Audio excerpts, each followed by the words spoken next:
Good evening, America. Welcome to the Tuesday edition of Just the News, No Noise. I'm your host, John Solomon, reporting to you, as always, from Washington, D.C., our nation's capital, and the WiredToFishCoffee.com studios. Wired to Fish Coffee, as you know, the official coffee of Just the News. And right now, they got some amazing gifts for the coffee lover, the angler, the fisherman, the outdoorsman in your life.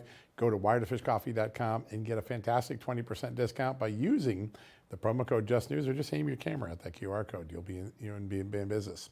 All right, a couple of big stories we broke at Just the News in the last few hours. First, let's start in Congress. Liz Cheney is facing a new legal threat. What is that?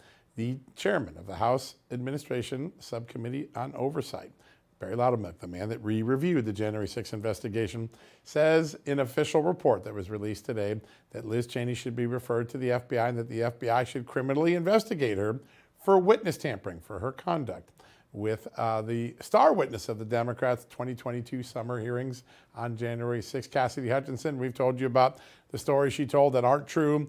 We told you that Liz Cheney was talking to her around her lawyer, Barry Loudermilk, and his committee, saying today, it looks like witness tampering. The new FBI, Kash Patel, they should start investigating her criminally. In fact, the report says Liz Cheney may have violated several federal statutes. We'll have more on that over at justthenews.com. Go check that out. That story's trending #1 on the site. The other story we told you about, we teased it last night. Yes, Joe Biden used his pseudonym email account to conduct foreign policy. That's right. Anthony Blinken, now the Secretary of State, but back in a decade ago when Joe Biden was vice president, was sending foreign policy emails to Joe Biden. Sensitive stuff like, oh, North Korea failed a missile test. We'll get you more on it, sir, but you should know they failed. It could have stark consequences. That went to a private email account on Gmail, insecure. Kind of sounds like Hillary Clinton. All those emails, which we got from a lawsuit, are published on Just the News. You can take a look at both of those. Two very important stories about accountability in Washington that we broke today. All right, there's a lot more going on in Washington and across the world. And let's bring in my amazing co-host, Amanda Head, to get us caught up on all the headlines. Hello, Amanda. Wow, it's only a few days before Christmas, but things are rocking around here. I love it. And congratulations to you on those two big scoops this morning. And before we start the show tonight and get into conversations about both of those items with our guests, I want to get into a few things that I'm tracking. Firstly, the drones over New Jersey. Get that tracking. The story is just not going away. And we're going to have more on that later in the show with a New Jersey assemblyman. But the White House has finally been speaking out about it. And unfortunately, they aren't really saying much. Here is John Kirby explaining that there's nothing to worry about with the drones and that everything is being operated in a lawful and legal way. Here it is. We have taken a serious look at this. We have gone through 5,000 some odd sightings. We have added detection capabilities to the region. We've even sent up visual observers. And everything we're seeing to date, our assessment tells us that these are commercial drones, hobbyist drones, or law enforcement drones, all operating legally and lawfully. I mean, when people shoot video of that, Kate, I mean, you're seeing the lights on these things, the navigation lights. That's what's required if you're going to be flying in U.S. airspace at night, are navigation lights. So clearly they're being operated in a lawful and legal way, and we've seen nothing from their behavior, nothing, that tells us there's a public safety threat or a national security threat. So the message from the White House is that there is nothing to worry about and there is nothing going on. I don't know if that's a good enough answer for the American people. And as I said, we're going to have more on that later in the show. And the fallout from President Trump's defamation lawsuit settlement with George Stephanopoulos and ABC News continues. CNN is apparently very worried about it, especially with President Trump signaling that he would go after the Ann Selzer poll. And he did, filing suit against the Des Moines Register Monday. Here is Jake Tapper discussing it. One of them is the people of Iowa, the Des Moines Register. That's because there was a poll that was inaccurate. Mm-hmm. The one on 60 Minutes is because they didn't like the editing that had been done to the Kamala Harris. From Kamala Harris. Yeah, I mean, this is wildly ridiculous. I mean, maybe the media shouldn't report things or say things on air that they know aren't true. That's all I'm going to say. And finally, Luigi Mangione was indicted on a first-degree murder charge earlier today in the killing of United Healthcare CEO Brian Thompson. Mangione was also charged in New York with 2 counts of second-degree murder, 1 which is charged as a killing in the act of terrorism, 2 counts of second-degree criminal possession of a weapon, 4 counts of third-degree criminal possession of a weapon, 1 count of fourth-degree criminal possession of a weapon, and 1 count of second-degree criminal possession of a forged instrument. So, John, I think the eyes of the country are going to be on what happens in this situation. Let's hand it off. Yeah, an extraordinary story. A man who had privilege and a great opportunity ahead of him and may have thrown his life away with this crime. We'll have to see where that goes. Well, a lot of tension on Capitol Hill. They're just a few days away from the deadline for federal spending to run out. And one of those reconciliation omnibus bills is coming your way. Yep, hundreds of billions of more money going out the door, your money. Earlier today, we had a chance to talk to one of the men on the front lines. That he's on the Rules Committee. Mike Johnson might want to bypass that Rules Committee. That's what we're hearing. Congressman Ralph Norman had some sharp words to say about that. Listen to what he told us. All right, joining us now, a man who has his finger on the pulse of what's really happening in Congress. Will we get a budget deal? Will they go home for Christmas? We don't know yet, but I'm pretty sure Congressman Ralph Norman from the great state of South Carolina does.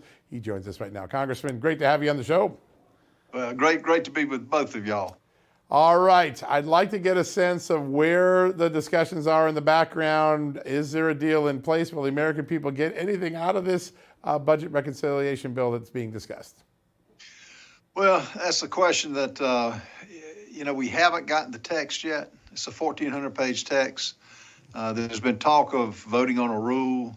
As you know, I've been very frustrated with the way this is played out. You don't sign anything, particularly that long and with that much money, but that's what we're being forced to do, I think. If I had to bet, I think that we'll probably come under suspension, which takes a 3/4 vote, rather than go through the Rules Committee, which I'm on, that it should go through. I think that the disappointment with a lot of us that we expressed to Mike Johnson was there's no pay for us. The American people spoke on November 5th, and it was to get this House, I think, in financial order, and it's just not happening. So, if I had to bet, I think if it takes it through rules, there's going to be some amendments, standalone amendments that will vote to pay for some of this monstrosity of spending, which is $100 billion in disaster relief. And it's got money for farmers, which they're in dire straits. I get that. But let's just offset it with the gigantic spending bill that this last administration has saddled us with and take a vote on it. So we'll see. We'll see how it works out. Yeah, important. Sir, I want to ask you about what this means for one particular Republican, because I'm hearing from some others that they are quite disappointed in Mike Johnson's ability to get this handled. Does this endanger his grip on the gavel for the next term? Everything has consequences. And I think what the frustration level is, we all like him as a person, but leaders have to take tough decisions. And this is a tough decision, but it really shouldn't be. We've got the gavel. We've got the majority. Now, granted, it's one or two. He can't miss. You can't, when the people that Trump took from office get replaced, we'll have at best 3 or 4 seat majority. That being said, the good news is we've got the majority, but we've got to, I think, get the same thing Trump is saying, get the water wall built, get oil independence, but at the same time, we have to get this House in order to stop spending more than we make. And this bill does not do that, which is a frustration level that I and many other members are having now. Sir, there is, as you said, so many places where there could be offsets immediately, all the DEI funding, all the unclaimed Green New Deal funding. Why is it that Republicans who don't support any of those policies don't have the courage to pull some of that money back to pay for what they're about to approve? Because everybody out of all 435 members, the spending that takes place, they've got an advocacy for it. And a lot of them just can't say no, Republicans alike. We hope the DOGE Commission will point out these specifics, but unless the DOGE Commission results goes into every voter's household, whether it's email or text, we've got to be able to hold our elected officials accountable and see what the spending that they support, the spending that they vote against. But we've got the only thing this administration has done, John, is give us things to cut. The DEI, to the thing that recently came up, selling the wall, portions of the panels, which cost thousands of dollars for $5. It's lunacy. Yeah, it's crazy. Congressman, I know one place where money can definitely be saved, and that is with those, 14 million square feet of unused office space in Washington, D.C. If this is something that, as we have heard, is an early priority of President Trump's, how much money is that going to free up? Well, it's going to free up a lot. It's not just the brick and mortar. A lot of the bureaucrats, Amanda, have not gone back to work. I know in my district, you have many that are still working from home. I'm sorry, COVID's over with. And if you're not going to use the office buildings, let's privatize them, sell them, and be done with it. Because the financial path we're on is bankruptcy. We can't do that. But that's a great idea. It is gathering steam. And I heard a lot of people talk about it, and a lot of people that want to make that happen. I would lead the charge on that because it's smart to do. The maintenance alone would dictate that you take it out of the federal hands and put it and privatize it. Yeah. Sir, you have been an advocate for fixing the border for 4 years. Joe Biden did none of it. Donald Trump needs to get a running start in January. I know you're part of a group of lawmakers that would like to see an early border reconciliation bill that locks in all the authorities and monies that Donald Trump needs to succeed. Do you think that's possible? I think it is, because I think the American people are going to demand it. And that's got to be done early on. And it's going to take, it's not only is it a tremendous cost, but look at the damage it's doing from the crime alone. From the dollars of our tax dollars that the Biden administration is giving illegals now. It's got to be handled. And I think the tax cuts that Trump did a great job on, we take that up in the second reconciliation. But you'd handle first things first, and that's one of them that's leading the pack. And it would be, I think, well, I would say easy to pass, but in Congress, I don't think anything's easy, but I would sure support it. Yeah, sounds like a good idea. Sir, I want to stay on the topic of the border for just a moment because the materials being sold and auctioned off by the Biden administration at the border, I think a lot of people see this as just possibly spite. But the American people are the ones who are going to have to pay for it. And President Trump has proffered the notion that it is possibly illegal. What's the future of that situation? Well, if it comes up on a rule that we've talked about today, now, the money part of it, I don't know what they're making on it, but it is a crime what he's doing. But Amanda, this goes with who he's given pardons to, Chinese who have been convicted of spying that had jail sentences. It's not just Hunter Biden. He's on track to do, from what I'm hearing, over 3,000 pardoning criminals, not people with just drug offenses, as he's saying. They're charged with a lot of other things. But selling the border wall, who would ever think that the leader of the free world would do that? And I've been out there. It's stacked up. The panels are stacked up, and it's been paid for. So you're going to be paying for it twice. And, Trump is going to finish the wall and finish the thing that he started, which is the right thing to do. Yeah, it's so remarkable to see the American people finish right to the last day of the Biden administration. Just remarkable. Earlier today, one of your colleagues, Barry Loudermilk, who's done some great work exposing what really happened on January 6th, issued a report saying that Liz Cheney should be referred to the FBI and criminally investigated for tampering with a witness, Cassidy Hutchinson, maybe suborning perjury. There was another thing it suggested. We're in an era now where we've seen institutions that used to agree to disagree, but at least would agree on the facts. But it seems like the last several years, people like Liz Cheney, the Democrats, have injected falsehoods just to achieve a political outcome. Is there a moment in this next Congress where that can be not only repudiated, but maybe a penalty created for it so that it doesn't continue on for the American people? What Liz Cheney did during that mockery of a trial where Jim Jordan was kicked off, and I think Jim Banks was, Nancy Pelosi wasn't allowed to testify. The whole thing reeks of corruption. And one thing the American people, I know in my district, are telling me, they want consequences for these people. Liz Cheney needs consequences, and the American people need to know all the facts that she covered up and willingly participated in.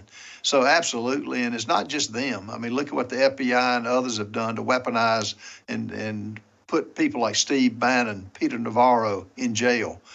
Yet Merrick Garland can defy a subpoena and get by with it. Yeah, You have done such a good job chronicling that dual system of justice. I have a funny feeling in 2025 we're going to get some course correction for the first time in a long time. Congressman, it's always an honor to have you on. You give us the truth. We appreciate that so much. If we don't talk to you before Christmas, a Merry Christmas. Well, Merry Christmas to y'all. Thank you so much. God bless you, sir, for all you do. Wow, what a great interview. Think of what he just said. Republicans don't even have the courage to claw back the funds that Joe Biden tried to spend but hasn't spent. They don't want to even take it back and save the American people some money. Pretty remarkable statements from Congressman Ralph Norman. All right, we're going to take a quick commercial break. When we come back, the man who delivered that bombshell report this morning on January 6th on Liz Cheney, the chairman of the House Administration Oversight Subcommittee, Barry Loudermilk, he'll be with us right after these messages.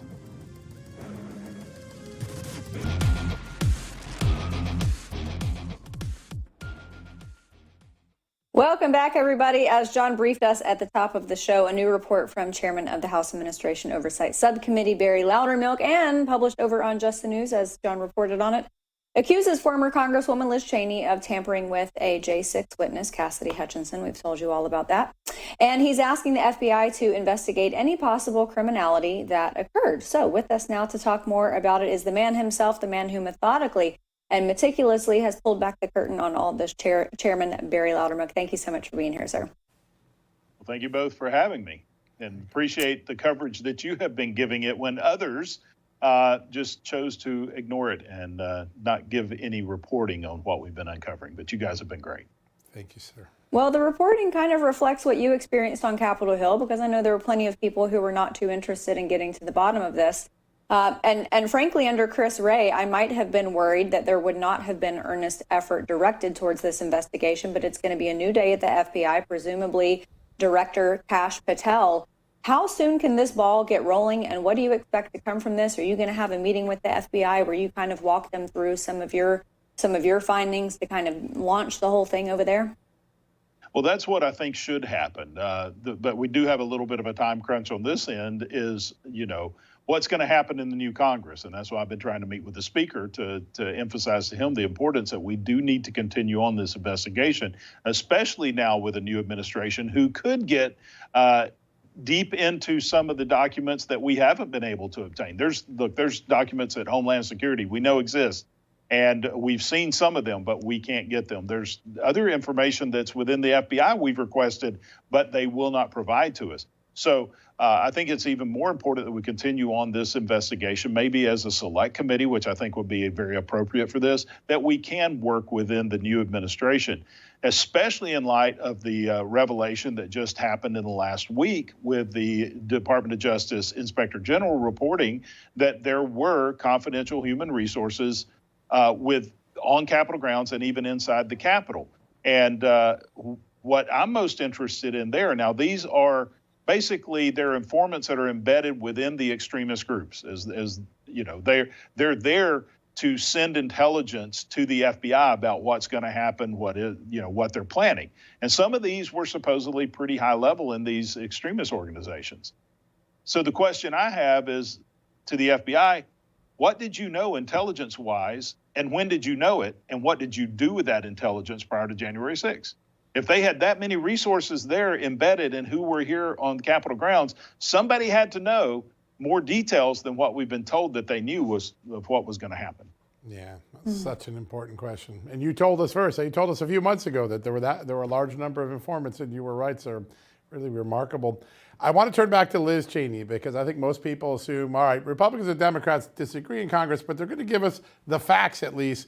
But it looks like from the evidence you laid out in this report that Liz Cheney tried to hide the facts, maybe mislead the American people, hijack a witness, and you laid out evidence for the FBI to go follow. Tell us why you're concerned so much about her behavior.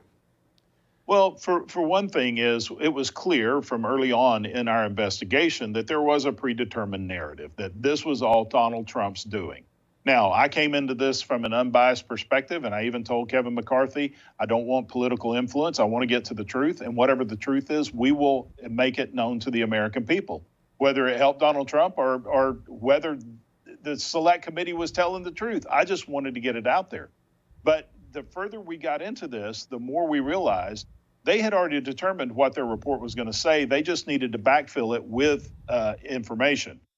Then we started finding out we didn't have all the information.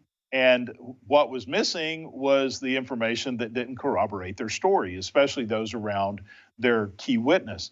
The concern I have with Liz Cheney is that she basically became the de facto chairman of the committee. She was in charge, she was calling the shots. And she was communicating behind the scenes with Cassidy Hutchinson during that period of which she started changing her testimony. You know, John, you have covered many times that 14-page errata sheet where she corrected her first 2 transcribed interviews. It was that time period that she started communicating with Liz Cheney. And even in her books, she starts talking about that. So the question is, did Liz Cheney convince her to start changing her story? Because all of a sudden, she, in her 3rd transcribed interview, she starts, as she said, as Cassidy had said in her book, she started laying breadcrumbs. Which some believe that was actually a setup for her attorney, Stefan Passantino, because they needed a scapegoat of why she's changing her testimony. So they accused him of telling her to lie, which he's been totally exonerated of by at this point. And so it's just interesting that that communication started, and then she starts changing her testimony. And then when she comes out with these elaborate stories, there is no corroboration. There's no attempt to figure out whether she's telling the truth or not. They parade her in front of the American people, and she becomes the star witness of the entire committee. It's just interesting that someone like her all of a sudden changes her story that significantly, and the only thing that happened in between was she was communicating unethically with Liz Cheney without her attorney knowing it. And that's why we think that the Department of Justice needs to look into this, because that could be witness tampering. Absolutely. And I will remind our audience that within that 15-page errata, these were not just little 5-minute changes to timestamps. These were specific substantive changes. Sir, I want to ask you, hypothetically speaking, this goes over to the FBI. They investigate, they solidify the fact that there was some type of witness tampering, possibly subornation of perjury. Is it then handled the same way? What's the difference in handling, because this happened within the walls of Congress, as opposed to being, say, in like our federal court system? Is there any difference in the treatment? Well, there could be if the Department of Justice determines that she was acting under the speech and debate clause. But still, there are limitations of what you can do. We cannot violate the law and still have protections of speech and debate clause. That is the one line of demarcation. We lose that protection as soon as we violate law. So if she violated law by doing witness tampering, or she basically told Cassidy Hutchinson to lie, then she's committed suborning perjury. So there's somewhere somebody lied. Right? Is it Cassidy Hutchinson in her first few interviews? Was it Cassidy Hutchinson in her last several interviews? And why did she change her story? Is the only thing that is consistent is that her communication with, it started off through Alyssa Farah, was channeling for her to Liz Cheney. And then at one point they started communicating directly. And Liz Cheney even recognized, because in the text stream, and these texts came from Cassidy Hutchinson. She provided those as a result, or her attorneys did as a result of letters of inquiry that we have been sending them.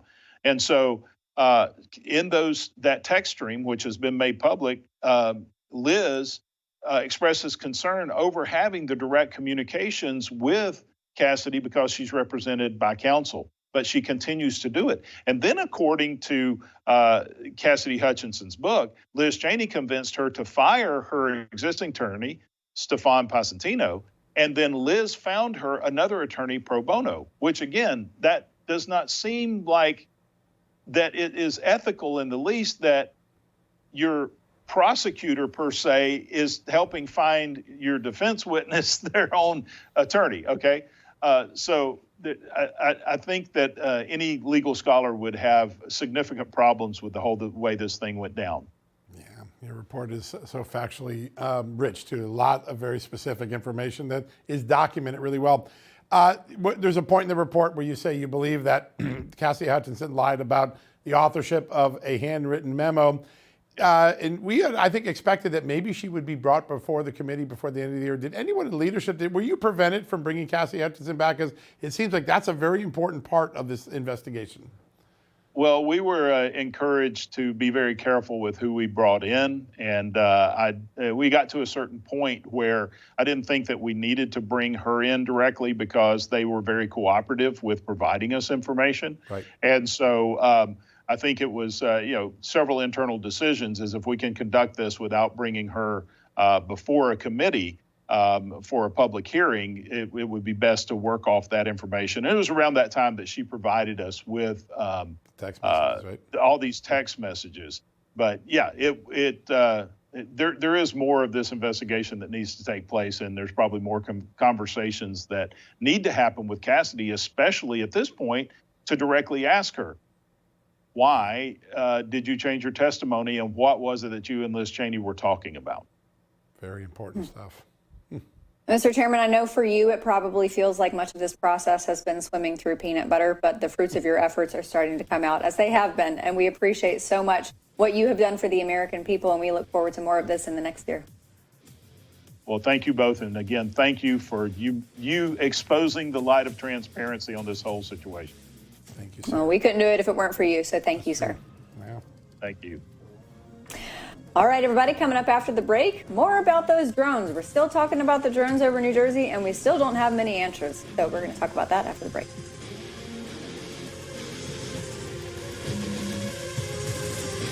hey, America, Donald Trump has done it again. And with his presidential victory and a red wave sweeping the House and Senate, conservatives are back in the driver's seat. But as the fight to restore America begins, now is not the time to get complacent. That's a good piece of advice. You have the chance to be part of this movement, not just as a voter, but as a member of a powerful organization that takes its marching orders directly from you.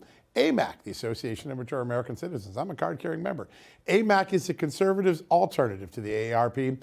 We stand for faith, family, and freedom, and we're fighting for the values that make America great. Join AMAC today for only $1 for your first year. What a great deal. That's right, you heard me, $1, but don't wait. The special offer ends on December 31st.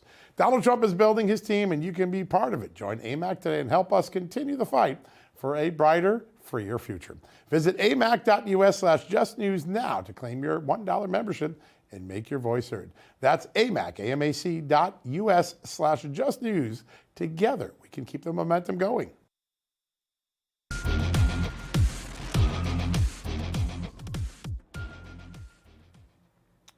Welcome back, America. If you felt like you've heard a lot of different stories and sometimes contradictory stories when it comes to those drones over New Jersey, you're correct. They've been all over the map when it comes to the Biden administration, the United States government. Our next guest has been trying to pin down the truth. He is a New Jersey Assemblyman, former mayor of Chester Township, Michael Enganamort.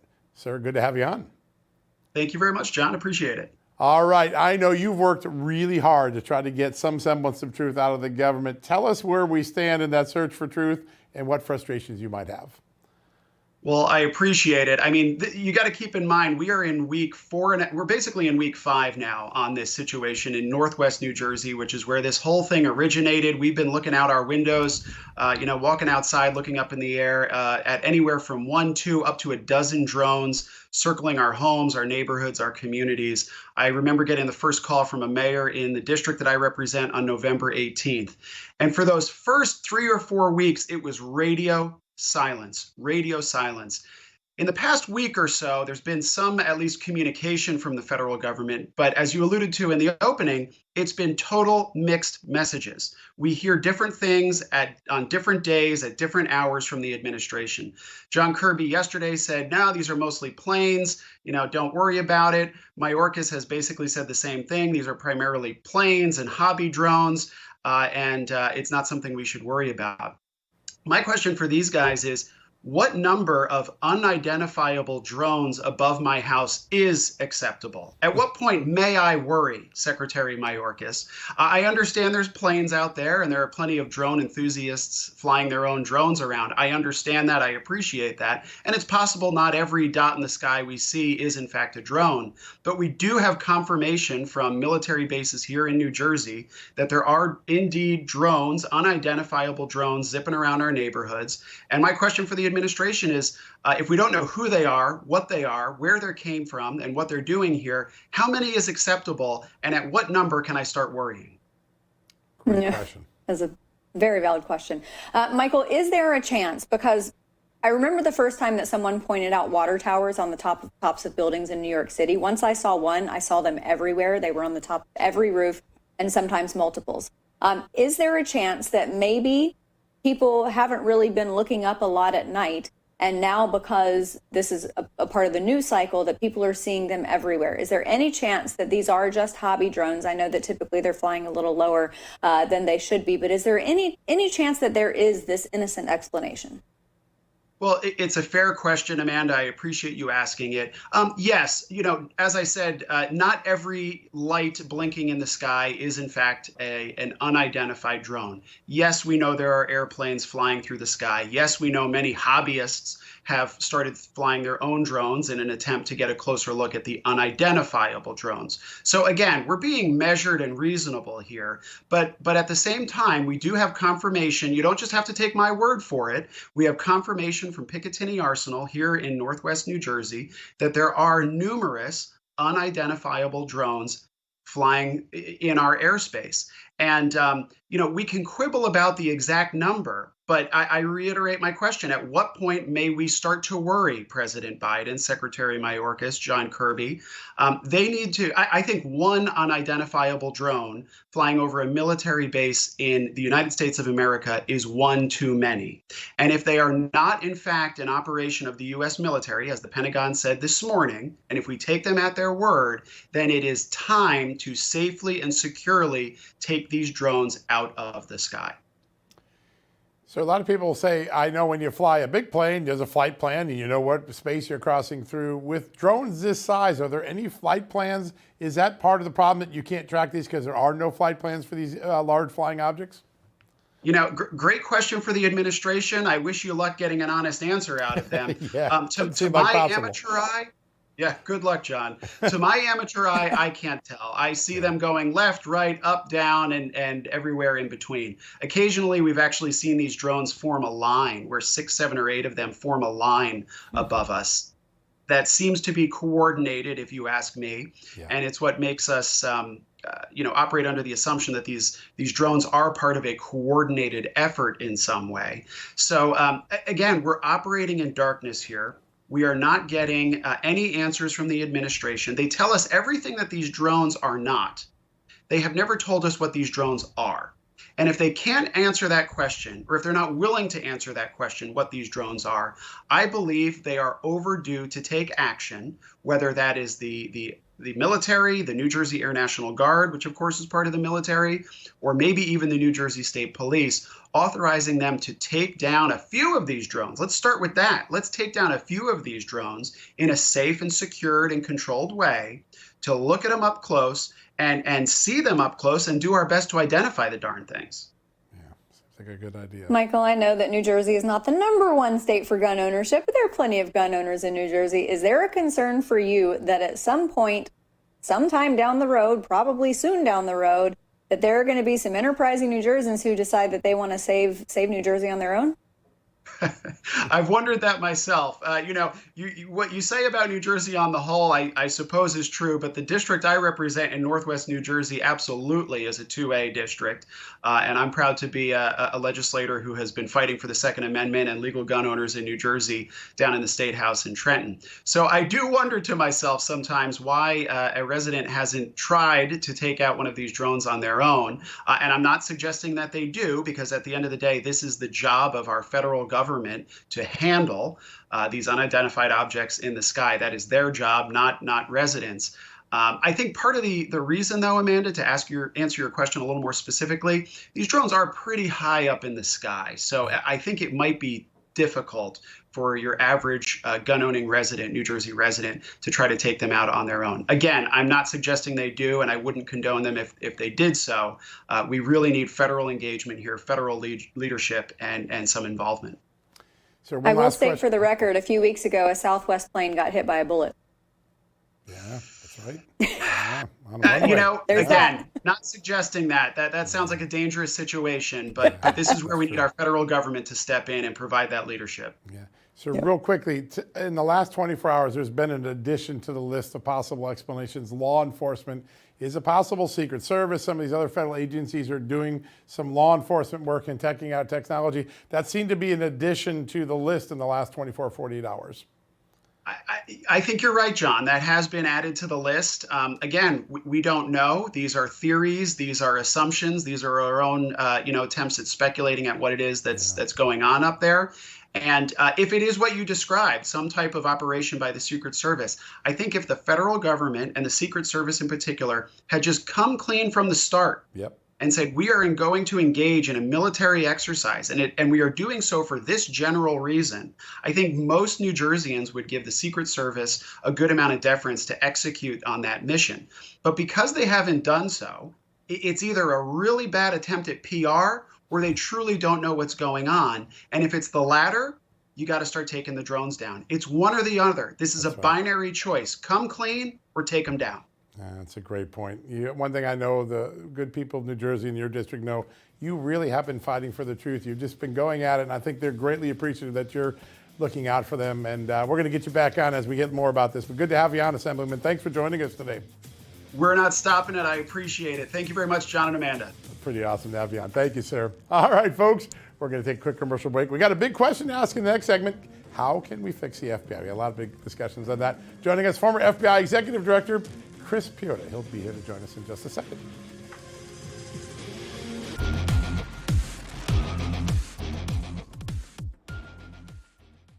Welcome back, everybody, to Just the News, No Noise. President Trump has been quite explicit about his goals when he returns to the White House on January 20th, and one of them will be reforming a lot of the current government, and that starts primarily with the DOJ and the FBI. But how can they do it? With us to discuss that, retired FBI Executive Director and author of the book Wanted, the FBI I Once Knew, Chris Piota. Chris, great to see you again. Pleasure, Amanda, and thank you, and appreciate some time to share some ideas with you and your audience. Exciting. Absolutely. And I want to start with some of your great ideas. You and I have had conversations about what a new reformed FBI could look like. When it comes to the pushback against a prospective director like Kash Patel, who has talked about going in and cleaning up and basically being a custodian type director who cleans out all the gunk, what are they so afraid of? What's the worst that could happen if you go and try to reform and clean it out? I think you have the FBI is a very monolithic organization. And what I think you're going to have is a lot of fear and uncertainty. It happened after 9/11, and they're looking at another season of change, so to speak. Now with the new administration coming in, a lot of unknowns.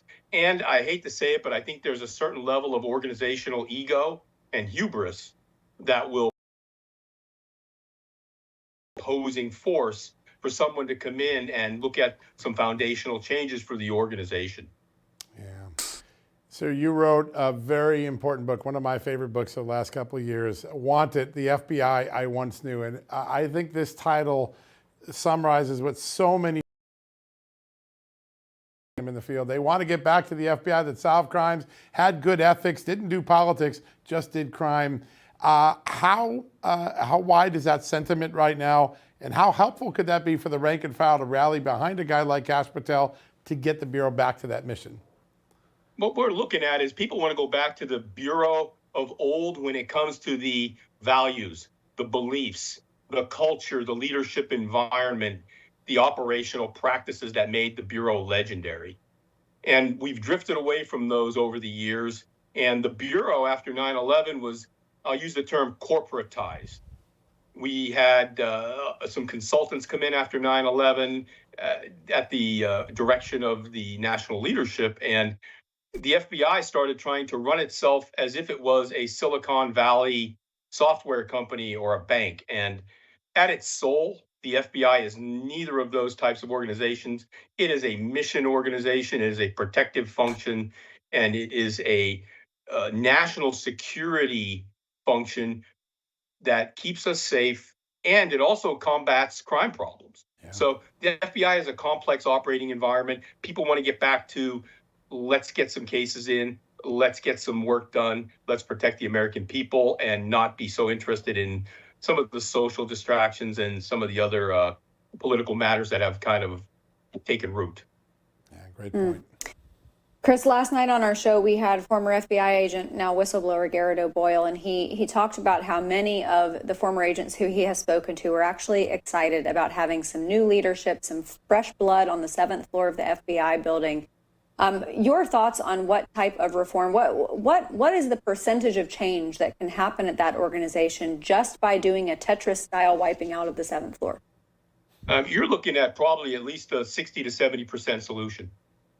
I mean, the leadership that has taken hold over the past several years has allowed the FBI to drift off course, and it gives us the unfavorable FBI conditions that we have right now. I've seen Mr. O'Boyle speak and talk about his situation and what they up on the Hill. And what I saw there was that is an organizational culture that is toxic. And that's not how you treat your own people. And I think if we treat our own people like they treated Mr. O'Boyle, then how do we expect the American public to ask us to come to help them? That's a great point. Really well said. In the book, and I think in what you just said, when the corporatization of the FBI occurred under Bob Mueller, one of the other things that seemed to happen is that the 7th floor or headquarters started to pull a lot of the cases out of the field or meddle in the cases.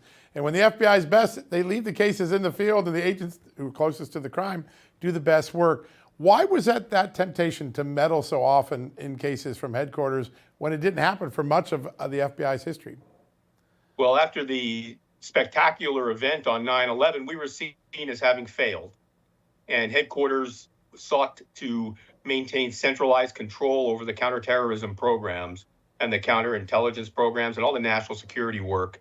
That was a post 9/11 consequence. And it also showed that there was a lowered sense of confidence in the FBI leadership out in the field to protect the American people. Now, I understand that in that crisis mode, we went to a more centralized management structure, but they really never released it back out to the field for the national security work. And I think it's time for us to take a look at that. And if we don't have the right people in the field to run those programs, then we have to get the right people to run those programs. We can't just manage them out of headquarters, because you'll see I guess you can say the extreme consequence of doing that is the Crossfire Hurricane investigation. Yeah. Mm-hmm. Absolutely. Chris, before we let you go, there's kind of a solution baked into the suggestion that you move agencies outside of Washington. Does the director have to be in Washington? I mean, is there a scenario where the director is someone who rotates to field offices across the country and is not necessarily centralized and spending most of his time in the swamp? Well, the director is at the, I hate to say, beck and call of the chief executive. He has to be available for briefings, and he has to be available for consultation, not only with the White House, but with the Attorney General. So there's a lot of collaboration that happens between the FBI director, other members of the Department of Justice, as well as the intelligence community. If he is not located in the DC proper area, it'll create delays and latency in him being able to plan and execute certain objectives with his partners.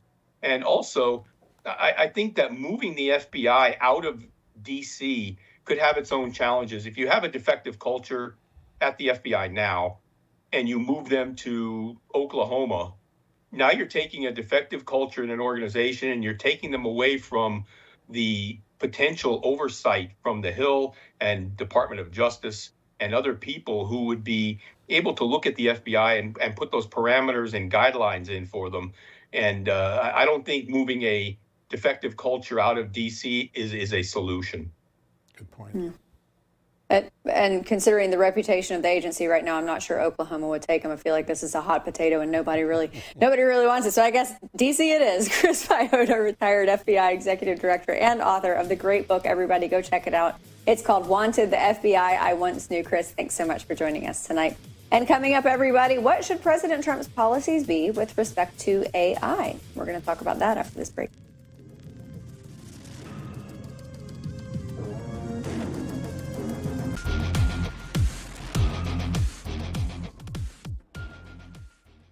Welcome back, everybody, to Just the News, No Noise. It's our final block, so let's get at it. One thing that the Trump administration is sure to focus on is artificial intelligence. So what kind of policy should President Trump be focused on and ultimately implement? Joining us now to talk about that, AI expert and FISNA founder and CEO Paul Powers. Paul, thanks so much for being here. Thanks for having me. 2024, I think that was the first time that AI was a mainstream conversation